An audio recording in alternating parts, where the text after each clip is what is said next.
Tulandireni programu yathu ya lero ya kwa Gwanji. Lero ndi lachitatu ndipo pokhala lachitatu timabwera pano kusakambirana nkhani zokhuza chuma cha dziko komanso malonda. Ine dzina langa ndi Chimwemwe Mangazi ndipo mwa nthawi zonse tili nawo Bambo William Kumwembe amene atithandize kutambasula nkhani zimene tabwera nazo pano lero. Tulandireni wa tithokoze. Kuli bwanji ku ministry?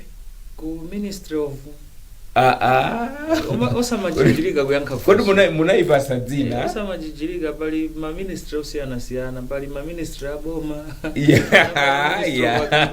ministry of tourism unduna wakana kupasani osamajijilika kuliyankha funso wezilivetsetsa akana kupasani sitikanakhala nanu pano. Ayi koma you never know. Kuti akuza ukupasani ino ndikubwera kumatu kudzichepetsa. Koma unduna wakwa Mulungu.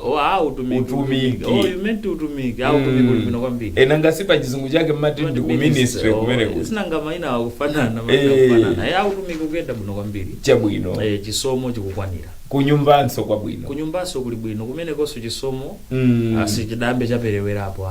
Chabwino. Chikukwaniranso. Chabwino tathokoza kwa bwino. Kunonso kwa bwino. Tiyamike. Ziko. Nkhani imene tufuna tikambirane lero ndi nkhani yokhuza malonda a fodya. Tiyambire kumeneko. Malonda a fodya sabata ziwiri zatha tsopano tili msabata yachitatu chitsekulireni misika yathu. Taona kuti msabata ziwiri zimene zapitazo ndalama zimene tapeza kuchokera ku fodya ndizokwana $15.1 million. Zimene ndizochulukirapo kuyerekeza ndi 8.9 million imene tidapeza mnthawi ngati imene chaka chatha. Komanso mitengo yake akuti ikumverera ikumafika $1.65 per average kulekana ndi $1.55 per average chaka chatha. Mmayembekezera kuti tiyamba motere? Kwa ine that was obvious. Because takhatu kamba chaka chonsechi kuti chioneka ngati kuti fodya chaka chino akuoneka kubwino kusiyana ndi mmene zidalili chaka chatha. So sikuti nchachilendo kwenikweni. Koma mwina tikati titenge ma variables onse nkuwaoneka bwinobwino muona kuti improvement yo ilipo koma sikuti it's the improvement that mwina everyone else desired. Precisely the farmer desired. Chifukwa tiyambe mwina variable yoyamba imene ili price.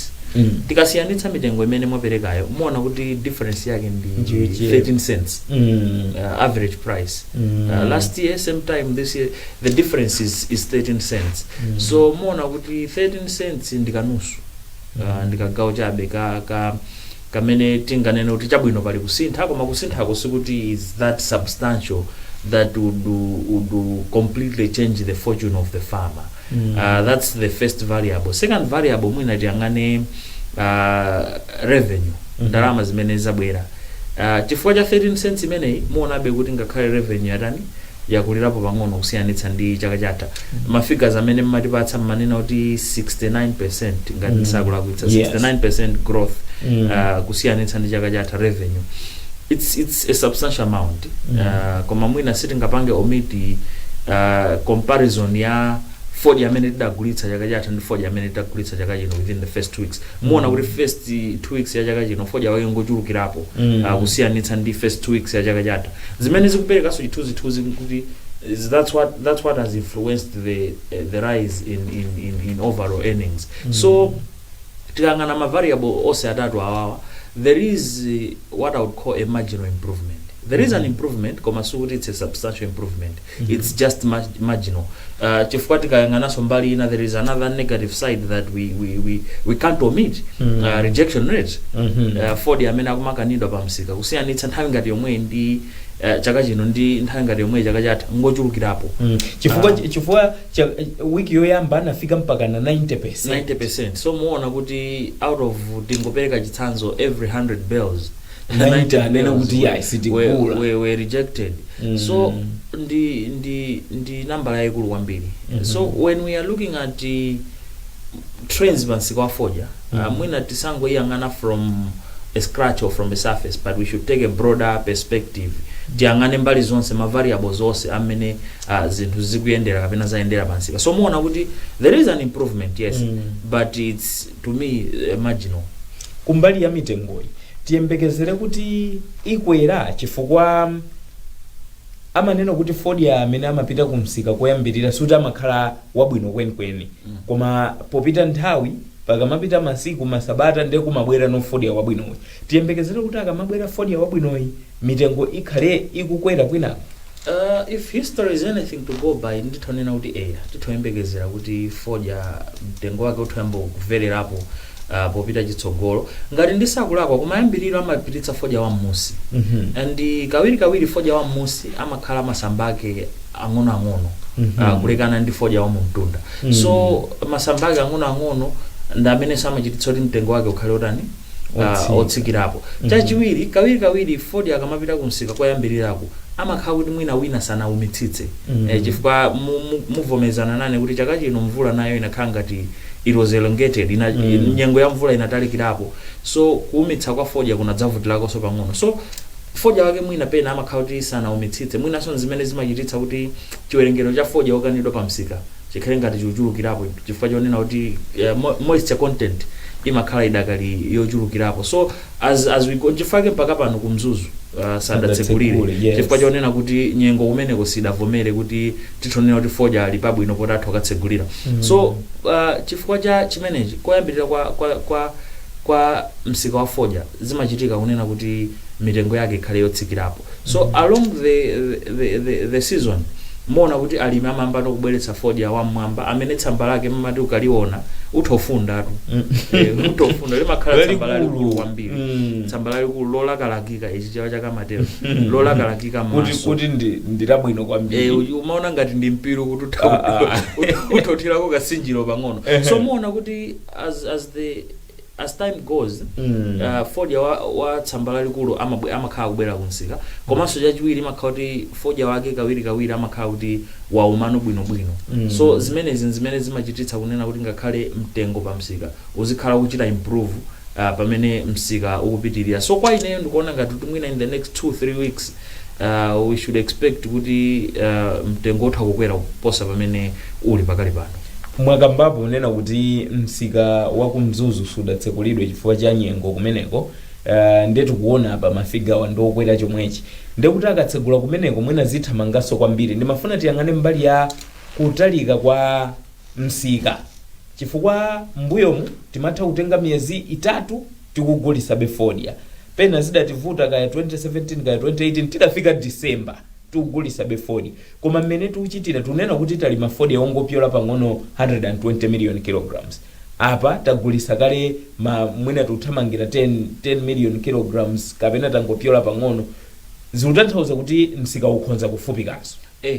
Sikuti chaka chino tichitoyembekezera kuti mpaka unless otherwise chifukwa chimodzi mwa zaka mwanenazo vuto lalikulu linali ma suspension mapezeka kuti msika wayamba bwinobwino koma kamba kosagwirizana ambao imitsa kenaka basa akambirani masiku 2-3 tsiku lina. So muona kuti wiki simachedwa kupita pa msika wa fodya by the way muona kuti wiki yapita kenaka wiki nayo. So zimachititsanso kuti nthawi zina malonda a fodya nthawi yake ichuluke.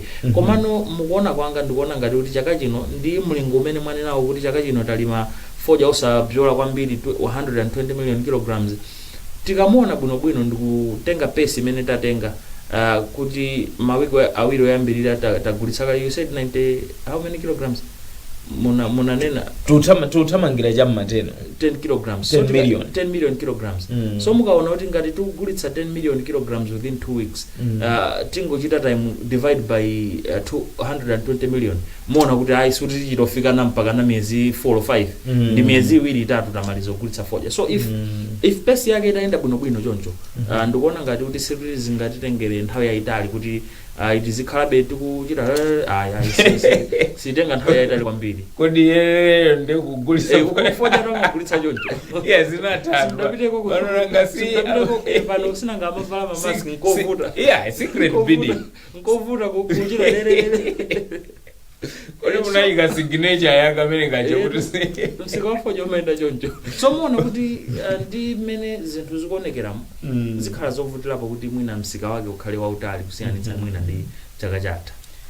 Nkhani imene masiku ano muoneka kuti simumakondwa nayo koma ndifunsabe ndithu kuti koma ndikuti tiyembekezere kuti chuma cha dziko chiphulapo kanthu chifukwa nanga sitayamba kulandira madollars.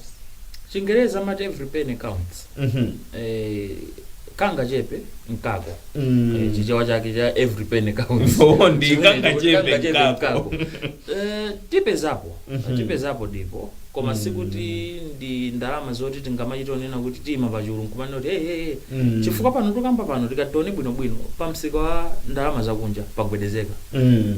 Forex ikuoneka ngati kuti sikuti tili nayo mmene timayembekezerera by this time around.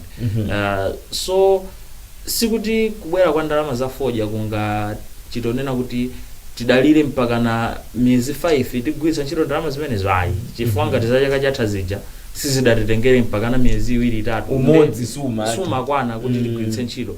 So ndalamazo zibwera ndithu koma tisayembekezere kuti ndalama zake nzoti zithotitengera mpaka na iyi kufika mpaka chaka cha mawa ayi zibwera ndithu koma ndi zam'manja komabe chichewa chomwe chija kanga chepe nkako kusonyeza kuti mwina miyezi imeneyi tionako kusintha pa economy. No, we should expect according to the seasonality of the economy. Tiyembekezerebe kunena kuti ndalama za fodya zikambobwera pamakhalabe kusintha chifukwa chonena kuti zimathandizira kuti forex inflow ichulukirepo. So pamene be forex inflow ngakhale zili za not more than 3 months worth of imports koma pamene zabwera timakhalabe ndi a sense of relief chifukwa pressure imene imakhalapo ku ndalama yako aja imakhala ngati yatsikirapo. Komabe tikati tione bwinobwino pamsika wa ndalamapo muona kuti sikuti zinthu zili tayari kwenikweni because ndimaona malipoti ena kunena kuti mpaka na Reserve Bank boma through Reserve Bank ikupanga propose to take what they call a currency swap ndi kudziko la Ghana.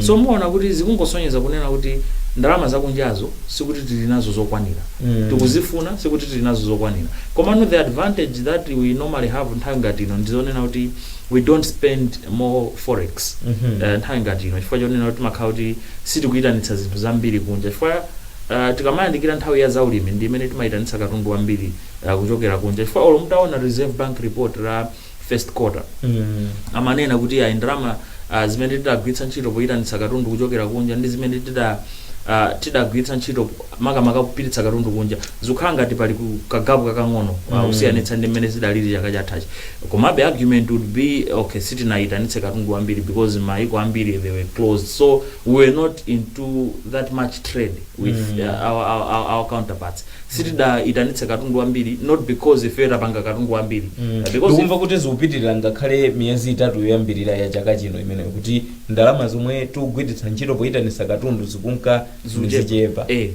sikuti ifeyo tikupanga katundu wambiri kuti tikugulitsa kunjako ayi lero ndi mwina likhala bodza komano mwina ndithaonena kuti kuona kwanga nkonena kuti sitikuyitanitsa katundu wambiri yokakunja so that's why there is a narrow gap between imports and exports chifukwa chonena kuti because of covid there was ma lockdown maiko ambiri ino amene mayitanitsa katundu maiko ngati ku Tanzania ku matai ndi zibapi maiko ngati ku Tanzania sibudayitanitse miyezi 3 yapitayo unless munduze kuti madutsa kusongwe huko unless munduze mazemberera kusongwe koma muona kuti ambiri amene amayitanitsa katundu sanayitanitse katundu chifukwa choti maiko mwambiri munali lockdown so because of that ndifika zimakhanga kuti ndalama zimene tinagwiritsa ntchito poyitanitsa katundu kuchoka kunja zikukhala ngati zatsikirapo kulekana ndi mmene zidachitira mwina chaka chatha ndi chaka chambuyochi koma sikuti titachita kuti takonza katundu ochuluka kuti tapititsa kunja ayi sitidatero palibe kusintha kwakukulu mbali ya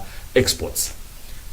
Nkhani ina imene situyenera kuthawapo ndipo takhala tuyikamba pano ndi kuvomereza kwa mtsogoleri wa dziko lino Lazarus Chakwera kuti koma mbewu yetu ikupita kumapeto tiyambe kuyang'ana zina zoti tizichita amanena posachedwa apa kuti mwina tiyang'ane ntchito za migodi koma kwa anzathu alimi awa iwolawo ndi khatsu lokalima munda ndi kuzalamo mbewu ayang'ane kuti komwe tingalowere nkuti mbewu yonena kuti tasiya fodya uyu ndiye tikalime kuti iwowa chaka chammawa agulitsa akhalebe ndi ndalama imene amapeza ndi iti ndiyambe ndikukambapo zakatuni ndamuona mu newspaper ya Daily Times anthu agule newspaper imene muli katuni wina amata bwana akuonetsa alimi atataya makasu kuponya uko mbewu kuthamangira kumene akumba migodi kuti so no Mwasiya so mwina that might just be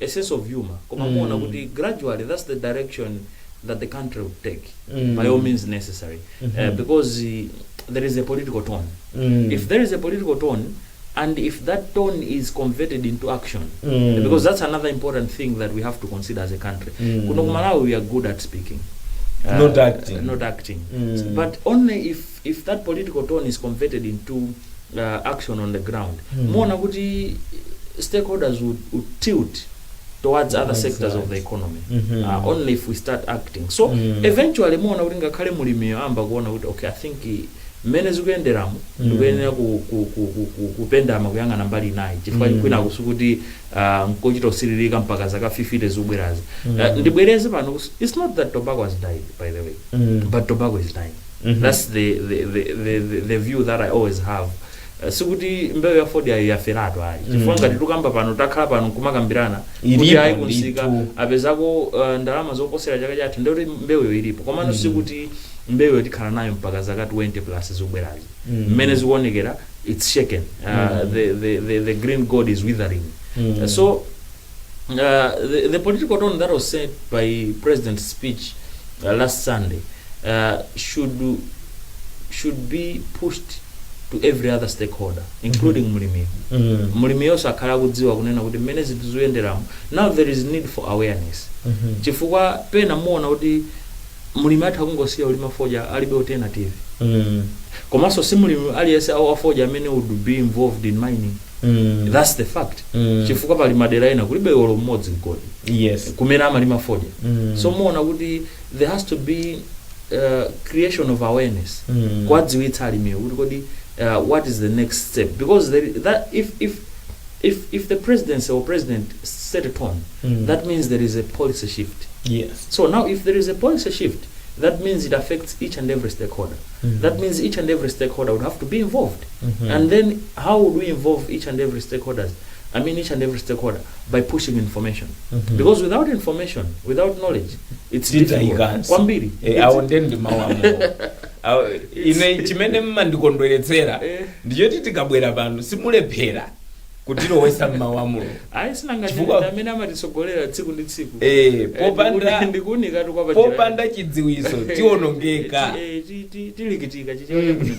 tilikitika so if we push information and knowledge to the people regardless of status zitithandizira kuti titenge proper direction because aliyese atenga mbali one thing nimanena mubwereza one thing that made the Vision 2020 fail of all other factors that we can think of is the thing that panalibe sense of ownership ndichawo boma likupanga more even the cabinet of that time how many people were pushing or advancing the idea of Vision 2020 the clergy religious leaders how many of them were pushing the idea of Vision 2020 if we take the same direction with the Malawi 2063 we'll flop again only if there is a sense of ownership kuti aliyesa ali ndi umwini ndinaona the National Planning Commission ikugawa ngakhale m'maskulu this document isangokhala ku library someone should develop interest kukawerenga the content ndikuvetsetsa kuti what is my responsibility what is my role machalichi mizikiti everywhere we should have this concept this idea kunena kuti this is the direction we are taking in the sense of ownership yona mene ndimafunsa kunena kuti tilowere kuti ndamva kuti soya alime akuphama kwacha akuta akuphama kwacha mtengo wake wakwera kupyolanso umene boma linanena kuti soya tizigulira paya tiyangane ku soya tisangane mbali imodzi because kuno Malawi vuto lake ndilimenelo mmati munthu akatsegula okalamba inunso mutsegula ya agulenzake ndani agulenzake vuto lathu limakhala limenelo kunena kuti tikangona mbali imodzi kuti yagwira basi timaona ngati kuti that's the area of fortune koma muona kuti pali mbali zambiri soya is a good crop yes one contributing factor kuti mwina mitengo ikwere chaka chino itokhala kuti mwina talima soya ochepa because mukati muone tisiyanitse mbewu zonse zimene timalima kuno ku Malawi mbewu imene inapatsidwa ultimate attention ndi chimanga so because chimanga was given ultimate attention enough fertilizer and everything else chachuluka and muona kuti this year frank truth be told mtengo wa chimanga would go down koma not so long ago mtengo wa chimanga so high so muona kuti ma variables ngati amene ndofunika kumaonika so tisango yangana kuti poti chaka chino soya akuoneka kuti kuli bwino ndiye basi aliyese kongo let's have a diversified approach to our production mtedza mbewu yabwino kwambiri sikumachoka so mafuta anso meneko komanso okazinga uja mnaula otira nchere ongo okazinga otira nchere amayika tu mumapaketi mudzakhaleko ni nthawi ndikumva zoti tikumagulisa wina mpaka nakunja teza oyika mpaketi mudzakhale nthawi kulowa mukashopu muja nkugulako nkutafuna zimafunika nthawi ndalama ngati muli nayo yochepa kati muli ndi change so muona kuti mbewu ngati zimenezi titati tayika effort yokwanira mmene tidayikira effort ku mbewu ya foja tayika effort yokwanira ku mbewu ya soya ku mbewu ya mtedza mudziwa kuti ndanthu awiri okha pa anthu 100 aliwonse amene amamwati wakuno kumalawi only 2% of locally produced tea is consumed locally kuzoyenza kuti kuliso msika waukulu titangopanga kuti tea ujazi mwa anthu 10 ndikuti business ija yakulaso kwambiri the market is there the rest of our tea timapititsa ku Mombasa kumapita we don't consume it locally much of it so muona kuti those figures should shock us we should start developing a kind of system imene izipanga support locally made products we have to first because before you start hunting for a market outside look at the market within we have to utilize the existing potential that we have in the country because if we exhaust it then we can broaden and start looking at inakona nipena mdalembapo za umodzi mwa mpogore ngokuti dwa bwino koma nkati mwake zinthu ngati zimezo those are the things that we have to look at tizizi yangana bwino bwino okay quality because if you talk of becoming competitive African free trade area yes look at quality don't just look at the quality of a paper but even the product itself so mona kuti dziko la Malawi ndikuthekera ndi capacity mlimi uyu wa fojayo athakulima nyemba chaka chamawa ndikupeza phindu kanusu kamunda wake ukufoja ukunyemba sutu amtairatu foja ifadzo kuti beredu ndamene adamanga nyumba yake ukuzani chabwino ayi tipume pang'ono tikabwera kumene kuti mafuna tikambe ya mitengo ya mafuta ophikira ndiyotentha imeneyo ndiyotentha tipume pang'ono tikabwera tikambe imeneyo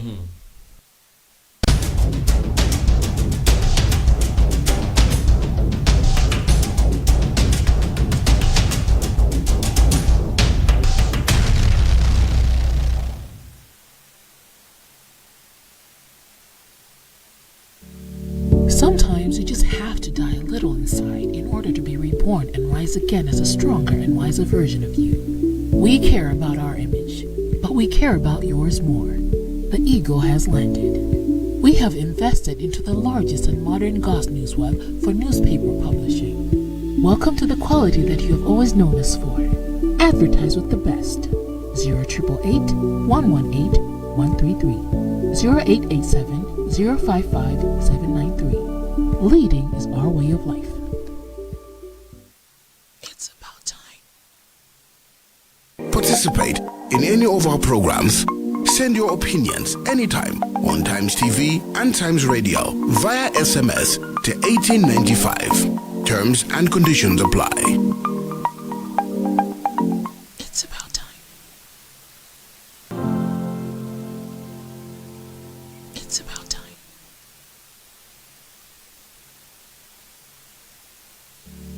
Sometimes you just have to die a little inside in order to be reborn and rise again as a stronger and wiser version of you. We care about our image, but we care about yours more. The Eagle has landed. We have invested into the largest and modern Goss news web for newspaper publishing. Welcome to the quality that you have always known us for. Advertise with the best. 0888 118 133 0887 055 793. Leading is our way of life. It's about time. Participate in any of our programs. Send your opinions anytime on Times TV and Times Radio via SMS to 1895. Terms and conditions apply.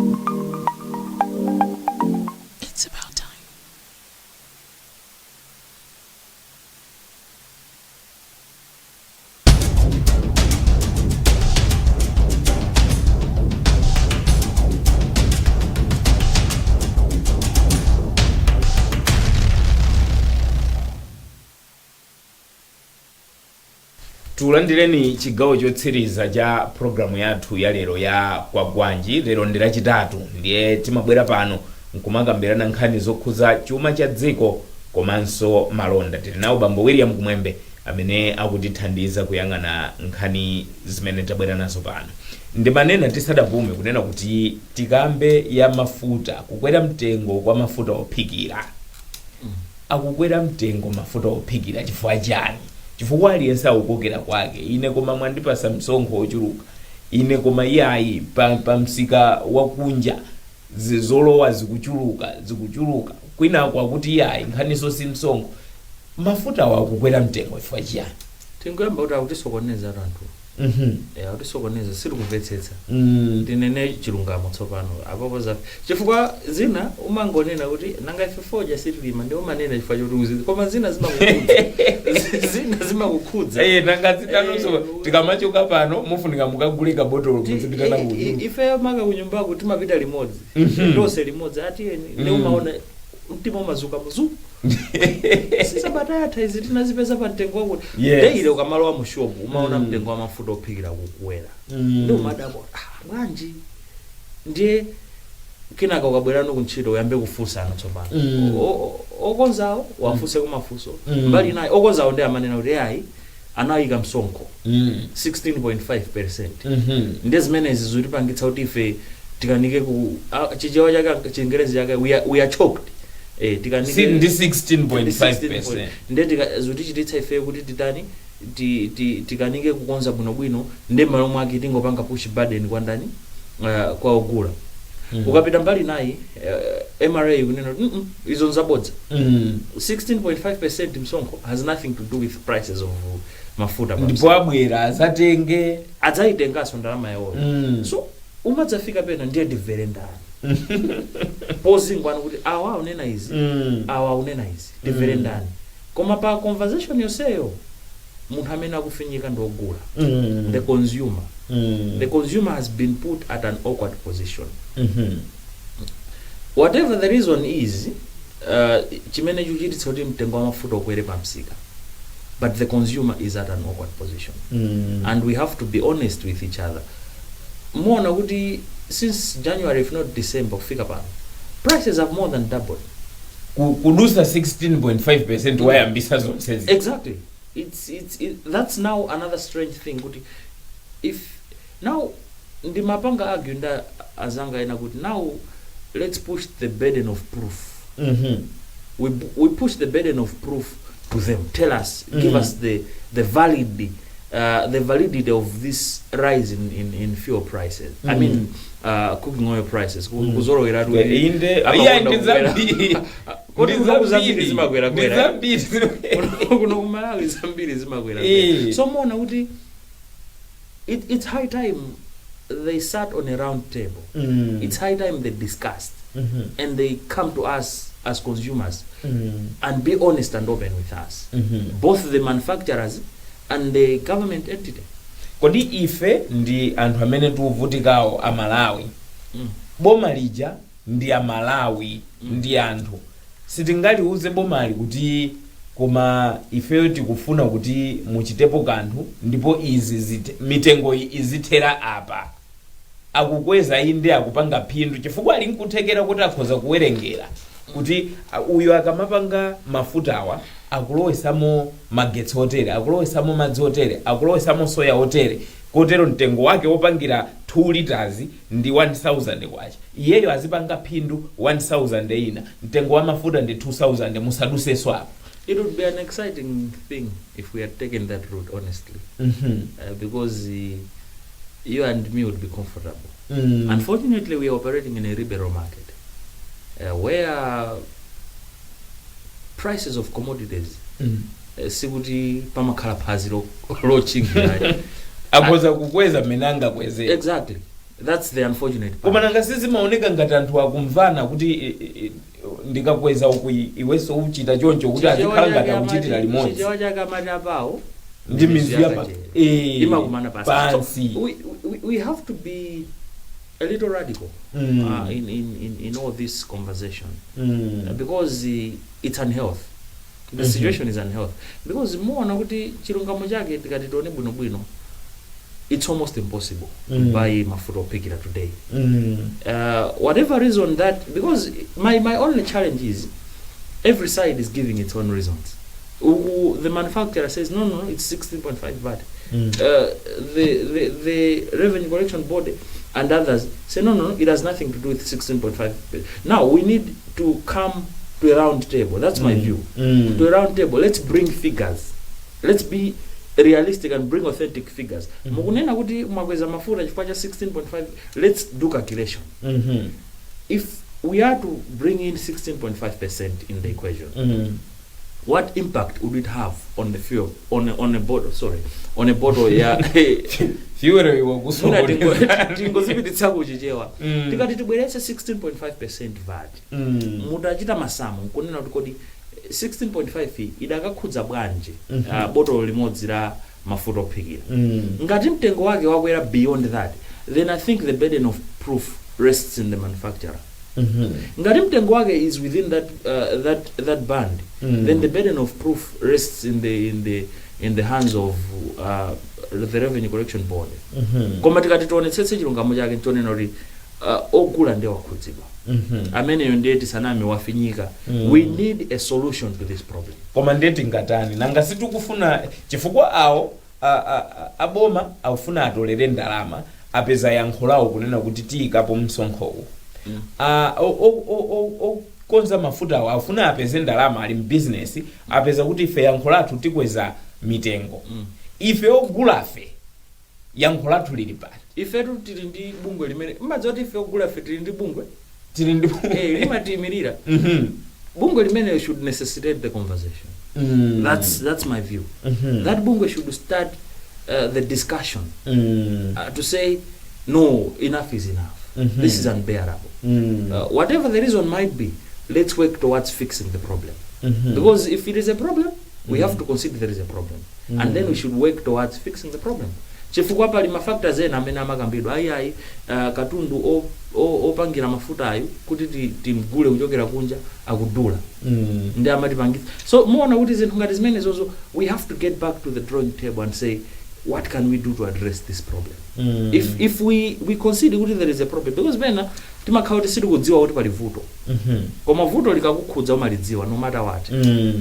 Inuyo lakukhudzani chifukwa ngati mmagula 5 liters mwina mmadzagula ko ka 2 liters 5 liters lero pena so mumasungunula ndi madzi kusungunula kaini madzi kuti mafuta ajamatenga kuika mafuta chocho kutrama madzi ya mafuta anu afika pena kumalawi tu madzi kuika mafuta sizimalekana madzi pamwamba mafuta pa nsuzi otu akamati nsuzi ndio umene akamati nsuzi ndio otungochita pang'ono kwina kugonjezera madzi. Koma muona kuti if we are to be serious enough, this is a big problem. Ndi vuto lonena kuti we need a remedy now. Chifukwa ngakhale lena amene sangafikire ka 1 liter ngati inu ndine ndekuti akugula mafuta oti sanayengezedwe kuti ndi aukhondo kapena oti athandiza umoyo wa munthu. So to me a straightforward message would be consumers, let's set the discussion. Manufacturers, come on the table. Government, come on the table. Let's discuss. Let's bring facts on the table and then find a way out. We need a solution to this oil, cooking oil prices issue. Tingoti fuel opikira. Fuel opikira. Mungai kama fuel opikira but kwabweretsa moto. Koma tufuna tipeze yankho. By end of the day tipeze yankho kunena kuti kodi titani kuti mafuta awasakwerenso. Chabwino. Zikufika po tsamwitsa. Chabwino. Ayino ndi munthu wa Mulungu sindilola kuti muonetsere mkwiyo wanu pa. Koma mwango yankhulapo. Omwe mwalo wakale mkupemphera. Mbedzeraso kuti ambuye mulowererepo. Chabwino. Aitathokoza kwambiri kuti munali nafe lero. Awa ndi bambo William Kumwembe ndi mmodzi wa akonzi ankhani kuno ku Times. Iwowa amatithandiza nkhani zokhuza chuma cha dziko komanso malonda. Ine dzina langa ndi Chimwemwe Mangazi.